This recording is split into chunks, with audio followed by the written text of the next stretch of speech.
नमस्ते दोस्तों, मैं लोकेश अग्रवाल आपका वर्ल्ड विज़डम हब चैनल में आपका स्वागत करता हूँ।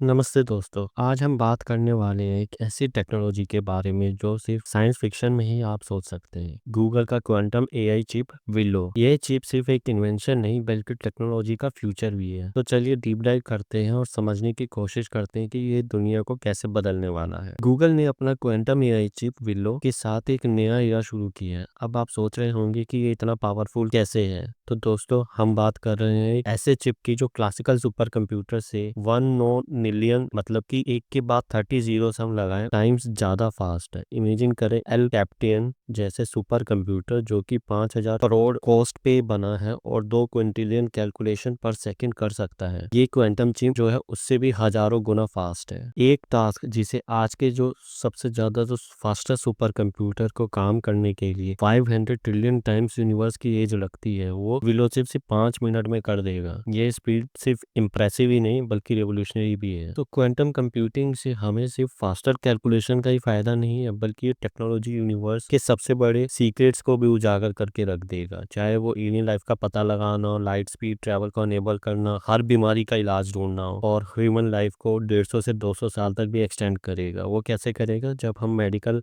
फील्ड में और ज़्यादा रिसर्च करेंगे, वो रिसर्च करने में जब हमें हाई एंड कंप्यूटिंग पावर की ज़रूरत होगी उसमें हम विलो चिप का यूज करके फास्टर रिजल्ट मिल सकते हैं, जिसके कारण नई नई बीमारियों को का इलाज करने के लिए आसानी में होएगी। जब नई बीमारियों का इलाज करने में आसानी होगी तो ऑब्वियस सी बात है ह्यूमन लाइफ की एज अपने आप एक्सटेंड हो जाएगी। तो एक तरह से कहा जाए तो क्वांटम जो कंप्यूटिंग है वो इमोर्टेलिटी तक का सपना भी आपका पूरा कर सकता है by just uploading consciousness into the machines. पर ये सब पॉसिबल कैसे होगा? क्वांटम कंप्यूटर्स क्यूबिट्स पे काम करते हैं जो एक टाइम पे मल्टीपल स्टेट्स को रिप्रेजेंट करते हैं। इसके बारे में डिटेल डिस्कशन हम लेटर वीडियो में बात करेंगे। इन सिंपल टर्म्स इसका मतलब ये होगा कि मल्टीपल कैलकुलेशंस हम एक साथ कर सकते हैं जो कि क्लासिकल कंप्यूटर में अभी पॉसिबल ही नहीं है। क्वांटम कंप्यूटिंग का वैसे तो फ्यूचर ब्राइट है लेकिन चैलेंजेस भी काफी हैं क्योंकि क्वांटम कंप्यूटर्स को स्टेबल रखना, एरर करेक्शन और स्केलेबल क्वांटम हार्डवेयर डेवलप करना अभी एक बहुत ही बड़ा चैलेंज है। गूगल, माइक्रोसॉफ्ट, अमेजन, आईबीएम और इंटेल जैसे बड़े प्लेयर्स इस रेस में हैं, लेकिन गूगल का जो ये विलो चिप है काफी आगे दौड़ रहा है। हमारी जो आज के कंप्यूटर्स में जिसमें ट्रांजिस्टर्स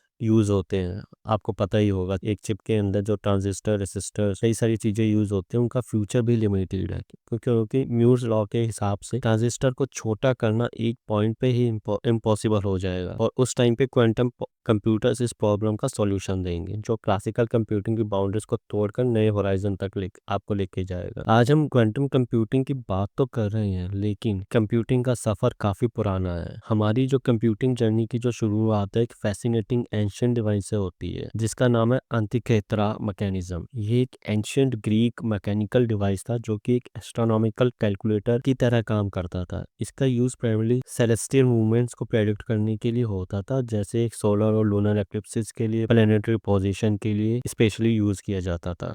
जो एंटिखेत्रा मैकेनिज्म था वो 1901 के आसपास में एक शिपरैक के नीचे ग्रीस के कोस्ट पर डिस्कवर किया गया था। जब साइंटिस्ट ने इसे एनालाइज किया तो उन्होंने देखा कि इसमें तो 30 से ज़्यादा इंटरलॉकिंग गियर्स थे जो कि बहुत ही इसे कॉम्प्लेक्स मैकेनिकल सिस्टम जो उस वक्त के लिए अनइमेजिनेबल था। ये डिवाइस एक एनालॉग कंप्यूटर का पहला एग्जाम्पल माना जाता है। इसका वर्किंग प्रिंसिपल जो सिद्धांत था वो बहुत ही सिंपल था। गियर्स एक दूसरे से लिंक्ड होते थे और इन गियर्स की मूवमेंट की वजह से ही डिवाइस टाइम और सेलेस्टियल इवेंट्स को कैलकुलेट करता था। इस डिवाइस की कॉम्प्लेक्सिटी इतनी ज्यादा थी कि आज तक के जो मॉडर्न कैलकुलेटर हैं वो भी इसकी इंजीनियरिंग के सामने चैलेंज का सामना अभी तक उन्हें करना पड़ता है। अब हम बात करें कि इसके बाद क्या नया इन्वेंशन हुआ तो पैस्कलाइन कैलकुलेटर अगर हम देखें जो कि इन्वेंट हुआ था बाय ब्लेस पैस्कलाइन जो कि बहुत बड़े मैथमेटिशियन माने जाते थे। 1642 में उन्होंने इन्वेंट किया था। पैस्कलाइन एक मैकेनिकल एडिंग मशीन थी जो कि सिंपल अर्थमेटिक ऑपरेशंस परफॉर्म करती थी जैसे कि एडिशन और सब्ट्रैक्शन। पास्कल का एम ये था कि ऐसी मशीन बनाए जो कि लोगों के डेली कैलकुलेशन को इजी बनाए और उन्हें मैनुअल एरर से बचाए। पर इसमें एक प्रॉब्लम थी, ये सिर्फ एडिशन और सब्ट्रैक्शन ही करता था, मल्टीप्लिकेशन की इसमें कैपेबिलिटी नहीं थी। पैस्कलाइन का डिजाइन बहुत इंटरेस्टिंग था। इसमें गियर्स और व्हील्स का सिस्टम होता था जिसमें हर व्हील्स एक नंबर को रिप्रेजेंट करता था। जैसे ही आप एक व्हील्स को रोटेट करते, वो दूसरे व्हील को मूव करता और नंबर चेंज करता। यह मशीन बहुत ही प्रैक्टिकल थी और स्पेशली उस टाइम के मर्चेंट्स और अकाउंटेंट्स के लिए काफी यूजफुल भी थी। जैसे ही आप किसी नंबर का इनपुट करोगे, पैस्कलाइन उस नंबर का डिस्प्ले करता और फिर आप उसमें एडिशन या सब्ट्रैक्शन कर सकते थे। ये एक इम्पोर्टेंट स्टेप था कंप्यूटर इवोल्यूशन में, क्योंकि इस मशीन से कैलकुलेशन की स्पीड और एक्यूरेसी को एनहेंस किया जाता था। तो एंटिकेथरा मैकेनिज्म और पैस्कलाइन में कुछ तो डिफरेंसेस होंगे। तो सबसे जो पहला डिफरेंस था वो था पर्पस और यूज के बारे में। अगर हम बात करें सबसे पहले, तो एंटिकेथरा मैकेनिज्म का सिंपल पर्पस था एस्ट्रोनॉमिकल इवेंट्स को प्रेडिक्ट करना, जैसे कि एक्लिप्सिस और प्लेनेटरी मूवमेंट्स को, जैसे मैंने आपको पहले बताया। और पैस्कलाइन का सिर्फ एवरीडे कैलकुलेशन के लिए, जैसे एडिशन और सब्ट्रैक्शन को। टेक्नोलॉजी में एंटिकेथरा मैकेनिज्म एनालॉग कंप्यूटर था जिसमें इंटरलॉकिंग गियर्स और कॉम्प्लेक्स मैकेनिकल सिस्टम थे। वहीं पे पैस्कलाइन एक सिंपल अर्थमेटिकल ऑपरेशन था जो बेसिक मैथमेटिकल ऑपरेशन को परफॉर्म करता था। कॉम्प्लेक्सिटी ऑब्वियस सी बात था, एंटिकेथरा बहुत ही ज्यादा कॉम्प्लेक्स था और ये उस टाइम की टेक्नोलॉजिकल लिमिट्स को पुश करता था। वहीं पे पैस्कलाइन रिलेटिवली उसके कंपैरिजन में सिंपल था, लेकिन उस टाइम के लिए एक रेवोल्यूशनरी इन्वेंशन भी था जो मैनुअल कैलकुलेशन को फास्ट और एरर फ्री बना रहा था। ये दोनों डिवाइस काम कैसे करते थे? जो एंटिकेथरा मैकेनिज्म है, इसके अंदर जैसे मैंने बताया मल्टीपल गियर शिफ्ट होते थे जो कि कॉम्प्लेक्स सिस्टम में लिंक्ड होते थे। हर गियर एक स्पेसिफिक फंक्शन परफॉर्म करता था, जैसे प्लैनेट्स की पोजीशन को ट्रैक करना या एक्लिप्सिस को प्रेडिक्ट करना। गियर्स के मूवमेंट टाइम के साथ सिंक होते थे और इस तरह से डिवाइस अपना आउटपुट जनरेट करता था। ये डिवाइस एक मैकेनिकल क्लॉक की तरह काम करता था, लेकिन उस वक्त के लिए ये हाई टेक टूल था। वहीं पे जो पैस्कलाइन था वो गियर्स और व्हील्स का सिस्टम था जिसमें हर व्हील एक नंबर को रिप्रेजेंट कर रहा था। जब आप किसी नंबर को इनपुट करते तो वो रोटेट करता और अपना नंबर चेंज होता। वहीं पे मशीन को एडिशन और सब्ट्रैक्शन के लिए डिजाइन किया गया था। जैसे ही आप एक नंबर को ऐड करते, पैस्कलाइन आपका करेक्ट आउटपुट देता। यह एक मैनुअल कैलकुलेशन टूल था, लेकिन इसमें ह्यूमंस की एक्यूरेसी और स्पीड में सिग्निफिकेंट इंप्रूवमेंट किया। इसके बाद हम आगे चले तो 1820 में डिफरेंस इंजन आया जो कि चार्ल्स बेबेज ने डिजाइन किया था। ये एक पहला अटेम्प्ट था जो कि ऑटोमेटिक मैकेनिकल कैलकुलेटर बनाने का था। इसका मेन पर्पस था पॉलिनोमियल फंक्शन, क्योंकि जो पैस्कलाइन वाला था वो पॉलिनोमियल फंक्शन परफॉर्म नहीं कर सकता था। इसका मेन पर्पस जैसे मैंने बताया पॉलिनोमियल फंक्शन को कंप्यूट और टैबुलेट करना था, जो मैथमेटिकल टेबल जैसे कि लॉगरिथम, ट्रिग्नोमेट्रिक फंक्शन और नेविगेशन टेबल में यूज होते थे। डिफरेंस इंजन जो फाइनाइट डिफरेंसेस का मैथमेटिकल प्रिंसिपल पर बेस्ड था। इस मेथड से मशीन मल्टीप्लिकेशन या डिवीजन का बिना पॉलिनोमियल वैल्यूज कैलकुलेट कर सकती, जो उस टाइम में मैकेनाइज करना मुश्किल था। इसके जो स्ट्रक्चर थे उसमें मेनली तीन चीजें थी, column of wheels, gear mechanism, automatic carrying mechanism. So machine में व्हील्स का कॉलम होते थे जिसमें हर व्हील्स एक डिजिट को रिप्रेजेंट करता था 0 से 9 तक, और मशीन के मल्टीपल कॉलम थे जिससे लार्ज नंबर्स और डेसिमल प्लेसेस को अकोमोडेट किया जा सकता था। वहीं पे जो गियर मैकेनिज्म में व्हील्स एक दूसरे से गियर्स के थ्रू कनेक्टेड थे और स्पेसिफिक इनिशियल वैल्यू से सेट किए जा सकते थे। गियर व्हील्स को फाइनाइट डिफरेंसेस के प्रिंसिपल के बेसिस पे घुमाते थे और इफेक्टिवली एडिशन ऑपरेशन को रिपीट करके रिजल्ट जनरेट करते थे। और ऑटोमेटिक गियरिंग मैकेनिज्म में जब एक व्हील 9 से 0 पे मूव करता तो देन नेक्स्ट हायर कॉलम में कैरी हो जाता, जो इसे मल्टी डिजिट कॉलम्स की एक्यूरेसी के ऑपरेशन में इंश्योर करता। एक पॉलिनोमियल की वैल्यूज की टेबल कंप्यूट करने के लिए यूजर इनिशियल वैल्यूज इनपुट करता और क्रैंक घूमता।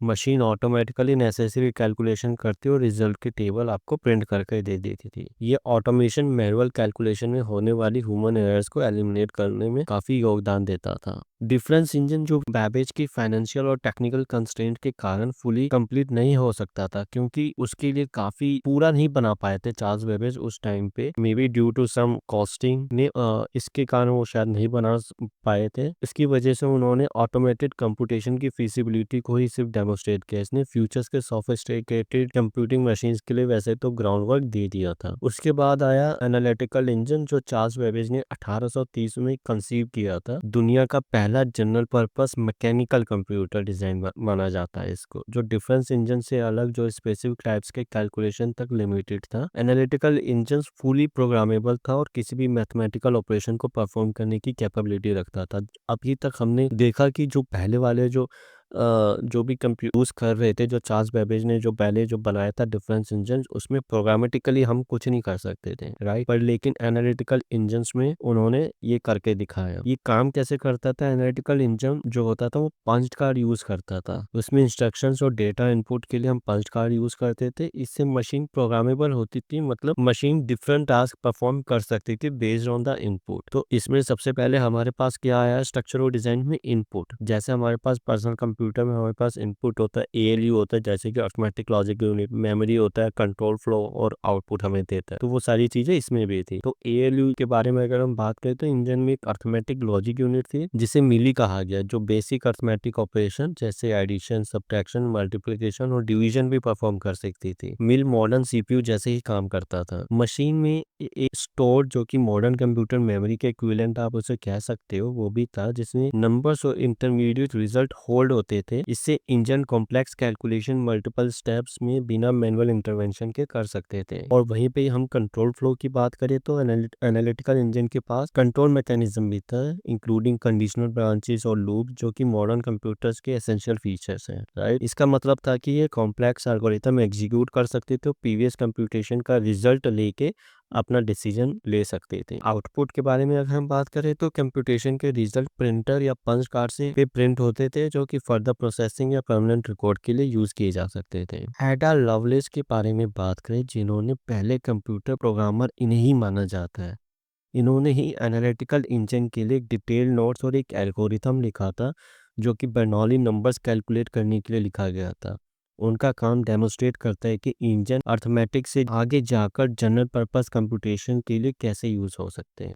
तो ये जो एडा लवलेस थी, इन्होंने ही पहली एल्गोरिथम इन्होंने ही लिखी थी। सिग्निफिकेंट इनका एनालिटिकल इंजन अपने टाइम के लिए वैसे तो काफ़ी रेवोल्यूशनरी था और मॉडर्न कंप्यूटर के फंडामेंटल कॉन्सेप्ट्स भी इंट्रोड्यूस करता था, जैसे कि प्रोग्रामेटिकली, जैसे मैंने बताया, पंच कार्ड्स के थ्रू इंस्ट्रक्शन को इनपुट के लिए यूज करना, general purpose computing, various calculation perform करने के लिए capability based on input program, और कंडीशनल लॉजिक, जो कि कंट्रोल फ्लो मैकेनिज्म के थ्रू हम लूप और कंडीशनल ब्रांचेस को इंट्रोड्यूस कर सकते थे। हालांकि एनालिटिकल इंजन कभी फुली बिल्ड नहीं हो सका ड्यू टू टेक्नोलॉजिकल लिमिटेशन और फंडिंग इश्यूज। बेबेज का डिजाइन फ्यूचर कंप्यूटिंग एडवांसमेंट के लिए एक फाउंडेशन बना। उनकी इसी विजनरी आइडियाज ने ही एलन ट्यूरिंग जैसे पायनियर्स के इलेक्ट्रॉनिक कंप्यूटर्स डेवलप करने में इन्फ्लुएंस किया। अगर कभी आपने ट्यूरिंग मशीन पढ़ी हो उनकी बुक, तो आपको पता चलेगा कि उनका क्या कॉन्ट्रीब्यूशन था। तो दोस्तों, हमारी कंप्यूटिंग की जर्नी में एक और क्रूशियल पॉइंट आता है, टर्निंग पॉइंट आता है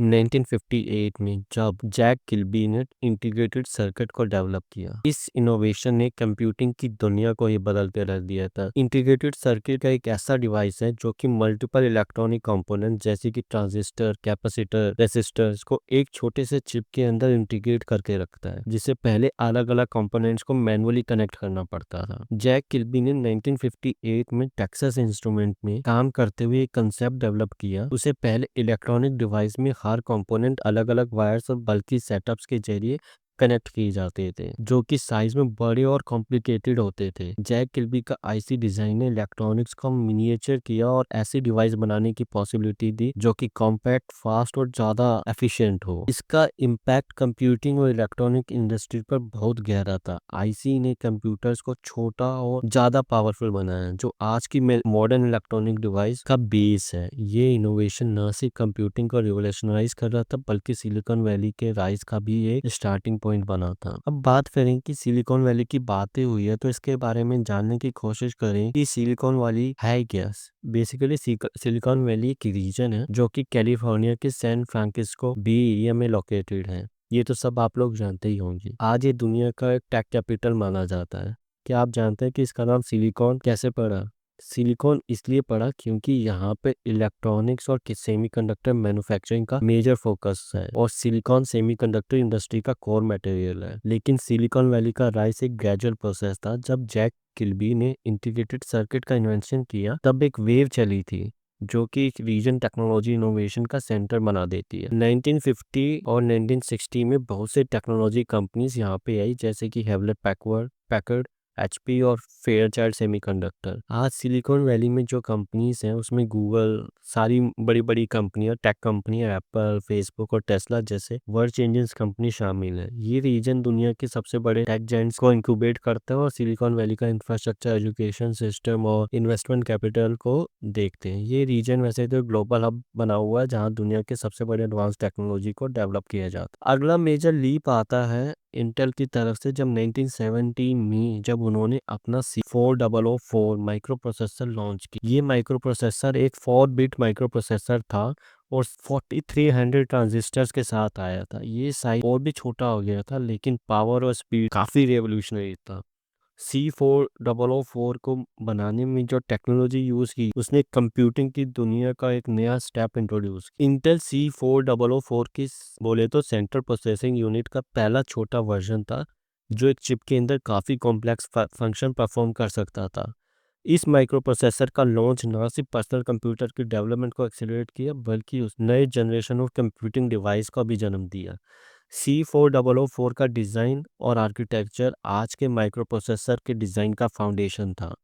इंटेल ने इस चिप के जरिए कंप्यूटिंग को एक नई डायरेक्शन दी और इससे पर्सनल कंप्यूटिंग रिवॉल्यूशन की शुरुआत हुई। और हर 2-3 साल नया आईसी आता था जिसको और मिनिएचर वर्जन के थ्रू वो लॉन्च करते थे और उसमें पावर होती पर लेकिन हर चीज़ की एक लिमिटेशन होती है। हर चीज़ को आप एक हद तक मिनिएचर वर्जन में ला सकते हो। तो इसी आने वाले टाइम में हम लेटर वीडियो में डिस्कस करेंगे कि इसकी लिमिटेशंस कैसे ख़त्म हुई और कैसे हम नए चिप जो विलो का है वो कैसे invent. In continuation to our previous discussion about the Silicon Valley, इसका नाम कैसे पड़ा? जब मैंने बताया 1950 में इलेक्ट्रॉनिक्स और सेमीकंडक्टर इंडस्ट्री का जब डेवलपमेंट यहाँ पे शुरू हुआ तो इलेक्ट्रॉनिक्स मैन्युफैक्चरिंग हब वहाँ पे बन गए जहाँ पे लार्ज स्केल चिप प्रोडक्शन और रिसर्च होता था। सेमीकंडक्टर की प्रोडक्शन में हमें क्या चाहिए होता है? सिलिकॉन। और सिलिकॉन का यूज इसमें बहुत कॉमन था, इसीलिए इस रीजन का नाम सिलिकॉन वैली के नाम से जाना जाता है। ये नाम वैसे तो ऑफिशियली डॉन सॉफलर, एक जो जर्नलिस्ट था 1971 में, इन्होंने दिया। उन्होंने अपने आर्टिकल सीरीज में इस रीजन को सिलिकॉन वैली के नाम से रेफर किया और तब से ही ये नाम ग्लोबल टेक हब के रूप में बहुत ही पॉपुलर हो गया। सिलिकॉन वैली नाम के साथ जो इमेज जुड़ी है वो है इनोवेशन, आपको पता ही है, कटिंग एज टेक्नोलॉजी और एंटरप्रेन्योर स्पिरिट की। ये एक ऐसी जगह बन गई जहां से दुनिया के सबसे बड़ी और पावरफुल टेक्नोलॉजी बड़ी बड़ी कंपनीज बनी। तो दोस्तों, जो जैक किल्बी का जो IC Intel C4004 micro processor था वो सिलिकॉन वैली के राइस कंप्यूटिंग और टेक्नोलॉजी की दुनिया का फाउंडेशन था। ये जो इनोवेशन कंप्यूटर का छोटा था पर लेकिन पावरफुल और एक्सेसिबल बना है। सिलिकॉन वैली का नाम आज इनोवेशन सिनोनिम बन गया है और ये रीजन दुनिया भर के टेक लीडर्स को इंस्पायर करता है। अगर हम आज अमेजिंग टेक्नोलॉजीज देख रहे हैं तो उनका सोर्स समझना जरूरी है,